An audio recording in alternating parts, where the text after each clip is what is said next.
Hello guys, আর আমি এখন ভুটানে এসেছি। ভুটান থিম্পুতে আমার এক্সিবিশন আছে অফিস ওয়ার্ক। তো জাস্ট এখন আমরা খাবার খেলাম। এখন 6টা বেজে পার হয়ে গিয়েছে। ইন্ডিয়াতে যদিও এখনও 30 মিনিট বাকি আছে 6টা বাজতে, এখানে 30 মিনিট ফাস্ট চলছে। ওই যে পেছনে বেলাল, আমাদের বেলাল স্যার ফটো খিঁচছে, দেখো সেই পোজ দিয়ে। আর বিকাশ ফটো তুলছে। আর আমাদের ড্রাইভার আছে, উনি খুব সুন্দর গাইড করছে।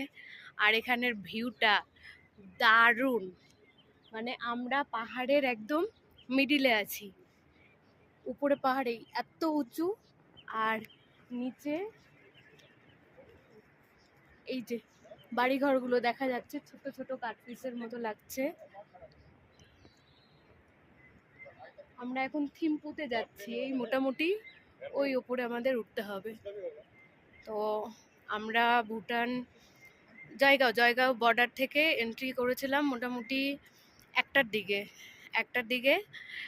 তারপর আমাদের ওই সিম কার্ড নিল, বেলাল সিম কার্ড নিয়ে ওদিক থেকে এন্ট্রি করতে করতে মোটামুটি 3টা বেজে গিয়েছিল। তো এখন 6টা বাজে, এখনও আমরা পৌঁছাইনি। তো খাওয়া দাওয়া করে জাস্ট আমরা দাঁড়ালাম একটা জায়গাতে।